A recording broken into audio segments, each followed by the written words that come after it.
अंदर की बात। ओलंपिक पदक विजेता पहलवान बजरंग पुनिया, साक्षी मलिक और विनेश फोगाट की अगुवाइयों में पहलवानों ने एक बार फिर से बीजेपी सांसद बृजभूषण शरण सिंह के खिलाफ मोर्चा खोल दिया है। तो दूसरी ओर बीजेपी की टेंशन अब बढ़ रही है। बीजेपी अभी असमंजस की स्थिति में है। क्या होगा बृजभूषण का, देखते हैं रिपोर्ट अंदर की बात में। भाजपा सांसद और भारतीय कुश्ती महासंघ के अध्यक्ष बृजभूषण शरण सिंह के खिलाफ 7 महिला पहलवानों द्वारा यौन उत्पीड़न का आरोप लगाने के बाद भाजपा की स्थिति और खराब हो गई है। नई दिल्ली के कनॉट प्लेस पुलिस स्टेशन में शिकायत दर्ज कराने वाले पहलवानों में एक नाबालिग भी शामिल है। इसके चलते बृजभूषण के खिलाफ पॉक्सो एक्ट लागू होने पर उन्हें कभी भी जेल हो सकती है, जिसको लेकर बीजेपी अभी असमंजस की स्थिति का अनुभव कर रही है। दिल्ली महिला आयोग की अध्यक्ष स्वाति मालीवाल ने भी पुलिस उपायुक्त को पत्र लिखकर बृजभूषण के खिलाफ प्राथमिकी दर्ज कर गिरफ्तार करने की मांग की है। पुलिस ने पहलवानों को आश्वासन दिया है कि प्राथमिकी दर्ज करने से पहले जांच शुरू कर दी गई है और उचित कानूनी कार्यवाही की जाएगी। विनेश फोगाट समेत पहलवानों ने न्याय नहीं मिलने के 3 महीने बाद फिर से धरना शुरू कर दिया है। इस वजह से बीजेपी को डर है कि यह मुद्दा और बढ़ जाएगा, लेकिन बीजेपी बृजभूषण के खिलाफ कार्यवाही करने से कतरा रही है। Bureau report, GSTV। तो कर्नाटक विधानसभा चुनाव प्रचार अब अपने आखिरी पड़ाव में है। ऐसे में राज्य की 2 प्रमुख पार्टियां बीजेपी और कांग्रेस चुनाव को लेकर अपनी अपनी तैयारी तेज कर दी है। कर्नाटक में सबसे ज्यादा सीटों पर वर्चस्व रखने वाली आबादी लिंगायत मतदाताओं की है, जिसे लेकर सूबे की पूरी राजनीति इसके इर्द गिर्द दिखाई दे रही है। सभी पार्टियां लिंगायत समुदाय के 17% मतदाताओं के वोट को अपने पाले में करने की होड़ में लगी हुई है और वोटरों को लुभाने के लिए तरह तरह के हथकंडे अपना रही है। बीजेपी अपने 2 वरिष्ठ नेताओं और राज्य के प्रमुख लिंगायत चेहरों के जाने से खुद को एक नकारात्मक स्थिति में पा रही है। वहीं कांग्रेस अपनी तरफ इनको शामिल करके लिंगायत मतदाताओं को अपनी तरफ लाने का सोच रही होगी। ऐसे में दोनों पार्टियों के नेता इस समुदाय के गढ़ में पहुंचकर उन्हें अपनी ओर करने के दाव में जुटी है। बीजेपी अध्यक्ष JP नड्डा ने हुबली में लिंगायतों के 2 प्रभावशाली माने जाने वाले सिद्धारूढ़ा और मुरसावीरा मठ पहुंचकर उनसे संवाद किया। वहीं बीजेपी के दिग्गज रहे जगदीश शेट्टार भी अपने पारंपरिक क्षेत्र पहुंचकर लिंगायत समुदाय पर इमोशनल कार्ड खेल रहे हैं। कांग्रेस नेता जगदीश शेट्टार कर्नाटक में येदियुरप्पा के बाद दूसरे सबसे बड़े लिंगायत नेता कहे जाते हैं। ऐसे में उनके साथ बीजेपी के बर्ताव से इन समुदाय के लोगों में क्या अंतर आया है, ये तो चुनाव के नतीजे ही तय करेंगे। फिलहाल शेट्टार के नामांकन के दौरान उमड़े जनसैलाब से पता चलता है कि वरिष्ठ नेता का यहां दबदबा बरकरार है। Bureau report, GSTV। तो कांग्रेस नेता राहुल गांधी को पटना हाईकोर्ट से बड़ी राहत मिली है। मोदी सरनेम मामले में राहुल गांधी को बड़ी राहत देते हुए हाईकोर्ट ने उनके खिलाफ निचली अदालत की कार्यवाही पर रोक लगा दी है। अब फिलहाल उन्हें पेशी के लिए बिहार नहीं आना पड़ेगा। पटना उच्च न्यायालय ने इस मामले पर सुनवाई करते हुए अब मामले की अगली सुनवाई 15 मई को निर्धारित की है। राहुल गांधी को मोदी सरनेम को लेकर दिए बयान पर पटना की MP MLA कोर्ट ने 25 अप्रैल को कोर्ट में हाजिर होने का निर्देश दिया था। हाईकोर्ट द्वारा लगाई गई रोक के बाद उन्हें 25 अप्रैल को हाजिर नहीं होना पड़ेगा। बता दें कि राहुल के बयान इन सारे चोरों का नाम मोदी क्यों है पर भाजपा नेता सुशील मोदी ने 2019 में उन पर मानहानि का केस दर्ज किया था। भाजपा नेता ने आरोप लगाया कि राहुल गांधी ने मोदी को चोर कहकर पूरे मोदी समुदाय का अपमान किया है। इसी मामले में पटना की MP MLA कोर्ट ने कांग्रेस नेता को 25 अप्रैल को पेश होने का आदेश दिया था। राहुल गांधी की तरफ से पटना हाईकोर्ट में इसको लेकर याचिका दायर की गई। MP MLA कोर्ट द्वारा पेश होने के आदेश को रद्द करने की मांग की गई। राहुल गांधी के अधिवक्ता अंशुल ने इस मामले की त्वरित सुनवाई की गुहार भी लगाई थी। उल्लेखनीय है कि मोदी सरनेम पर बयान के बाद सूरत में भाजपा नेता पुनेश मोदी ने राहुल पर मानहानि का केस दर्ज किया था। इस मामले में 23 मार्च 2023 को गुजरात की सूरत कोर्ट ने राहुल गांधी को 2 साल की सजा सुनाई थी। साथ ही 15,000 रूपए का जुर्माना भी लगाया। इसके बाद राहुल की लोकसभा सांसद सदस्यता रद्द की गई। Bureau report, GSTV। मोदी सरकार केंद्रीय जांच ब्यूरो CBI को वैधता देने के लिए संसद के अगले सत्र में कानून लाएगी। अगर यह कानून बन जाता है तो CBI को जांच के लिए राज्य सरकारों से अनुमति नहीं लेनी पड़ेगी। कैसे बनाया जाएगा कानून, देखते हैं रिपोर्ट में। मोदी सरकार केंद्रीय जांच ब्यूरो सीबीआई को वैधता देने के लिए संसद के अगले सत्र में एक कानून लाएगी। अगर यह कानून बन जाता है तो सीबीआई को जांच के लिए राज्य सरकार से अनुमति नहीं लेनी पड़ेगी। नए कानून में सीबीआई को गृह मंत्रालय के अधीन लाया जाएगा। सीबीआई फिलहाल कार्मिक मंत्रालय के तहत काम करती है। वर्तमान में सीबीआई दिल्ली विशेष पुलिस स्थापना अधिनियमन 1946 के तहत कार्य कर रही है। यही कारण है कि सीबीआई के पास कोई कानूनी या संवैधानिक दर्जा नहीं है। गुवाहाटी हाईकोर्ट ने पहले सीबीआई को अवैध करार दिया था। सीबीआई की कई सीमाएं हैं क्योंकि इसकी कोई कानूनी या संवैधानिक स्थिति नहीं है।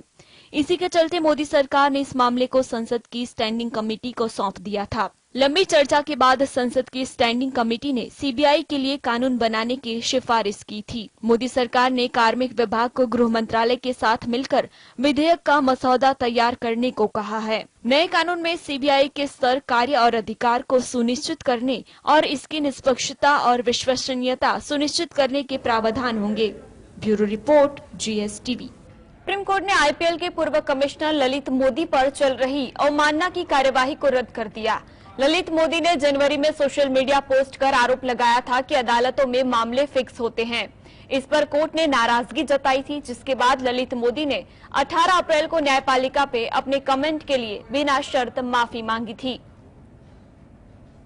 ललित मोदी ने कोर्ट में हलफनामा दाखिल करा था कि वे भविष्य में ऐसा कुछ नहीं करेंगे जिससे भारतीय न्यायपालिका या अदालतों की गरिमा कम हो। इस पर अदालत ने ललित मोदी की माफी स्वीकार कर ली। उन्होंने कहा कि अगर भविष्य में ललित मोदी ने भारतीय अदालतों की इमेज खराब करने की कोशिश की तो इससे बहुत गंभीरता से लिया जाएगा। बेंच ने कहा कि हम खुले दिल से माफी को स्वीकार कर रहे हैं क्योंकि कोर्ट हमेशा माफी देने में विश्वास रखता है, खासकर जब माफी बिना किसी शर्त और मन से मांगी गई हो। इसलिए हम माफी को स्वीकार करते हुए अवमानना कार्यवाही को बंद कर रहे हैं। ललित मोदी ने 18 अप्रैल को ट्वीट कर माफी मांगी थी। उन्होंने कहा था, मैं 13 जनवरी और 30 मार्च की अपनी सोशल मीडिया पोस्ट के लिए बिना शर्त माफी मांगता हूं। मेरे मन में भारतीय न्यायपालिका के लिए बहुत सम्मान है। मैं ऐसा कुछ नहीं करूंगा जिससे न्यायपालिका की गरिमा कम हो। मैं दोबारा कहता हूं कि मेरी न्यायपालिका की छवि खराब करने का कोई इरादा नहीं था और ना है। बता दें कि सीयूसी ने कोर्ट में एक याचिका दाखिल कर ललित मोदी पर अदालत की अवमानना करने का आरोप लगाया था। उन्होंने कहा था कि 30 मार्च 2023 को ललित मोदी ने एक ट्वीट किया था जिसमें न्यायपालिका की छवि को धूमिल करने का प्रयास किया गया था। इसी याचिका पर सुनवाई करते हुए सुप्रीम कोर्ट ने ललित मोदी को तगड़ी फटकार लगाई थी। Bureau report, GST। वित्त मंत्री निर्मला सीतारमण ने सोशल मीडिया पर इन्फ्लुएंसर्स की बातों में आकर निवेश करने वाले लोगों को बड़ी सलाह दी है। तो हाल ही में निर्मला सीतारमण ने कहा है कि फाइनेंस पर अपनी राय देने वाले इन्फ्लुएंसर्स यानी इन्फ्लुएंसर्स की सलाह मानने से पहले सावधानी बरतने की जरूरत है। वित्त मंत्री निर्मला सीतारमण ने कहा कि 10 में से 3 से 4 लोग सही सलाह देने वाले हैं, तो 6 से 7 ऐसे भी हैं जो किसी और से प्रभावित होकर या किसी और की बातों में आकर निवेश को लेकर सलाह दे रहे हैं। उन्होंने कहा कि किसी की भी सलाह का काउंटर चेक बेहद जरूरी है। इसके बाद ही निवेश को लेकर कोई फैसला लिया जाना चाहिए। सोशल मीडिया पर ज्ञान देने वाले इन्फ्लुएंसर्स की बातों में न आने की सलाह देते हुए निर्मला सीतारमण ने कहा है कि अपनी मेहनत की कमाई सुरक्षित रखने के लिए कोई भी कदम उठाने से पहले कई सवाल पूछने चाहिए। कुछ दिनों से इन इन्फ्लुएंसर्स के रेगुलेशन को लेकर चर्चा की जा रही थी, उस पर वित्त मंत्री ने फिलहाल विराम लगा दिया है। निर्मला सीतारमण ने कहा है कि इन्फ्लुएंसर्स को रेगुलेट करने का फिलहाल सरकार का कोई प्रपोजल नहीं है। उनका बयान ऐसे समय में आया है जब सेबी इन्फ्लुएंसर्स को रेगुलेट करना चाहता है। 25 जनवरी को जारी सेबी की एक स्टडी से पता चला है कि फाइनेंशियल ईयर 2018-19 और 2021-22 के बीच भारत के फ्यूचर्स एंड ऑप्शंस यानी कि F&O मार्केट्स में रिटेल निवेशकों में भी लगभग 500% की ग्रोथ हुई है। इस रिपोर्ट में कहा गया था कि F&O मार्केट में 10 में से 9 लोग घाटे में रहते हैं। इन्फ्लुएंसर्स पर भले ही सरकार ने फिलहाल कोई नियम तय नहीं किए, लेकिन फाइनेंस से जुड़ी गलत जानकारी देने वाली पॉन्जी एप्स पर सरकार की कड़ी नजर है। इस पर सीतारमण ने कहा कि इलेक्ट्रॉनिक्स और सूचना प्रौद्योगिकी मंत्रालय और RBI के साथ मिलकर सरकार ऐसे एप्स पर अपना शिकंजा पहले से ही कहीं ज्यादा मजबूत कर रही है। Bureau report, GSTV। वर्ग की रिपोर्ट के बाद अदानी ग्रुप को जोरदार झटका लगा और कंपनी के शाख में गिरावट आई। अब Adani group Adani ports and special economic zone लोगों को भरोसा जीतने के लिए एक अहम कदम उठाया है। Adani ports and special economic zone ने बॉन्ड बायबैक की शुरुआत कर दी है। कंपनी ने एक एक्सचेंज फाइलिंग में बताया कि वो बकाया 3.375% सीनियर नोट्स में से $130 मिलियन वापस खरीदने की योजना बना रही है। 24 जनवरी 2023 को आई हिंडनबर्ग की रिपोर्ट के बाद पहली बार अडानी ग्रुप ने बॉन्ड बायबैक की शुरुआत की है। कंपनी इस कदम से अपने निवेशकों का भरोसा जीतना चाहती है। एप्सेज ने कहा कि 3.375% मूल्य वर्ग के बॉन्ड 2024 में मैच्योर होंगे। कंपनी ने एक बयान में कहा कि टेंडर प्रस्ताव का उद्देश्य आंशिक रूप में शॉर्ट टर्म के कर्ज के मैच्योर होने से पहले भुगतान करना है। साथ ही निवेशकों को बताना भी है कि लिक्विडिटी की स्थिति सामान्य है। इसके जरिए कंपनी निवेशकों का विश्वास हासिल करना चाहती है। इस प्रस्ताव के सफल समाप्ति के बाद कंपनी को उम्मीद है कि 52 करोड़ अमेरिकी डॉलर के नेट बकाया रहेंगे। इस टेंडर के प्रस्ताव के बाद कंपनी अगली 4 तिमाहियों में लगभग 13 करोड़ अमेरिकी डॉलर के बकाया नोटों का भी नकद में खरीदने की पेशकश करना चाहती है। कंपनी ने यह भी कहा है कि वह अपनी लिक्विडिटी की स्थिति और बाजार की स्थितियों के साथ साथ मूल्य निर्धारण जैसी अन्य शर्तों के अधीन इस योजना को गति दे सकती है या स्थगित कर सकती है। इनमें से प्रत्येक किस्त के लिए अलग से घोषित की जाएगी। एप्सेज ने टेंडर ऑफर के लिए Barclays Bank PLC, DBS Bank, Emirates NBD Bank, First Abu Dhabi Bank, MUFG Securities Asia Limited Singapore branch, SMBC Nikko Securities और स्टैंडर्ड चार्टर्ड को डीलर मैनेजर के रूप में नियुक्त किया गया है। कंपनी ने कहा कि टेंडर ऑफर के लिए मोरो सोडाली लिमिटेड सूचना और टेंडर एजेंट है। यह घोषणा हिंडनबर्ग रिसर्च की रिपोर्ट के आने के 3 महीने के बाद आई है। रिपोर्ट ने अडानी ग्रुप की कंपनियों को जोरदार झटका दिया था। अडानी ग्रुप की लिस्टेड कंपनियों के मार्केट कैपिटलाइजेशन में भी लगभग $114 बिलियन का नुकसान हुआ था। Bureau report, GSTV। के साथ सीमा को लेकर लंबे समय से भारत का विवाद चल रहा है। दोनों देशों ने बॉर्डर से सटे अपने अपने इलाकों में बड़ी तादाद में सैनिकों की तैनाती कर रखी है। भारत चीन के तनावपूर्ण हालातों के बीच अमेरिका ने दावा किया है कि चीन दोनों देशों के बीच जारी शांति वार्ता को गंभीरता से नहीं ले रहा है। अमेरिकी राष्ट्रपति जो बाइडेन के प्रशासन के एक शीर्ष अधिकारी का कहना है कि इस बात के अब तक बेहद कम संकेत मिले हैं कि भारत के साथ चल रही शांति वार्ता को चीन गंभीरता से ले नहीं रहा है। अमेरिका ने भारत चीन की सीमा विवाद सुलझाने को लेकर अपने समर्थन की बात दोहराई है। अमेरिका का कहना है कि इस मुद्दे पर दोनों देशों के बीच बातचीत होनी चाहिए। बता दें कि पूर्व लद्दाख में कुछ पॉइंट्स पर भारत और चीन की सेना के बीच पिछले 3 साल के टकराव जारी है। भारत का इस मुद्दे पर क्लियर स्टैंड है कि जब तक सीमा पर शांति स्थापित नहीं हो तब तक चीन के साथ द्विपक्षीय संबंध सामान्य नहीं हो सकते हैं। अमेरिकी अधिकारी ने यह भी कहा है कि चीन की चुनौती का सामना करते हुए भारत अमेरिका के साथ खड़े होने पर भरोसा कर सकता है। गलवान संकट के दौरान 2020 में भी अमेरिका अपनी इस बात को लेकर संकल्पित था। इससे पहले एक शीर्ष अमेरिकी think tank centre for a new American security ने पिछले महीने एक रिपोर्ट में कहा था कि भारत चीन सीमा विवाद की बढ़ती संभावना का अमेरिका की हिंद प्रशांत रणनीति पर भी प्रभाव पड़ेगा। बता दें कि इससे पहले जब कभी अमेरिका ने भारत चीन के सीमा विवाद पर अपनी रुचि दिखाई है, चीन ने हमेशा यूएस को इस विवाद से दूर रहने की सलाह दी है। Bureau report, GSTV। तो चालबाज चीन अपनी विस्तारवाद की नीति को साधने के लिए छोटे देशों को कर्ज तले दबाकर उसे मनचाहा काम निकलवाता है। ऐसे ही देश में श्रीलंका अब चीन के कर्ज तले दबे श्रीलंका को बाहर निकालने के लिए 3 देशों ने एक पावरफुल प्लान बनाया है। चीन के कर्ज जाल में फंसे श्रीलंका को उबारने के लिए फ्रांस, जापान और भारत ने हाथ मिलाया है। पिछले सप्ताह इस योजना के शुरू होने के बाद फ्रांस ने कर्ज देने वाले देशों से कहा कि वे पारदर्शिता को सुनिश्चित करें। श्रीलंका कर्ज के पहाड़ तले दब चुका है और डिफॉल्ट हो चुका है। इससे पिछले कुछ महीने में राजपक्षे परिवार को सत्ता से हटना पड़ा था। डॉलर नहीं होने की वजह से श्रीलंका को तेल, खाद्यान्न और दवाओं की आपूर्ति में भी बहुत दिक्कतों का सामना करना पड़ा था। फ्रांस की ओर से कहा गया है कि हम अन्य कर्जदाता देशों के साथ समन्वय करने को तैयार है और कहा गया है कि कर्ज देने वाले देशों को एक समन्वित तरीके से कर्ज को रिस्ट्रक्चर करना शुरू करना चाहिए ताकि पारदर्शिता को सुनिश्चित किया जा सके। इससे पहले पिछले महीने IMF ने 2.6 अरब यूरो के प्रोग्राम को मंजूरी दी थी ताकि श्रीलंका 7 दशक में आए सबसे बड़े आर्थिक संकट से निकल सके। श्रीलंका की मदद के लिए भारत भी आगे आया।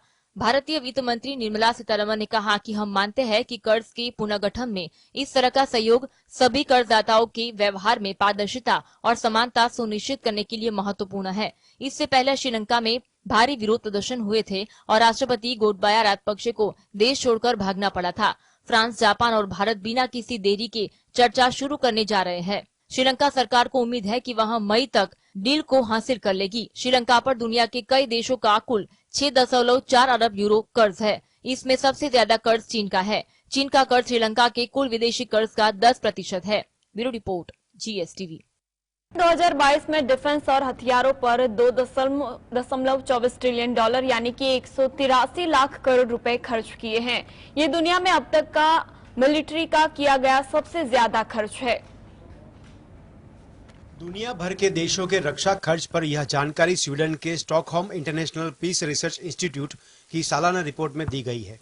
रिपोर्ट के मुताबिक यह खर्च रूस यूक्रेन जंग की वजह से बढ़ा है।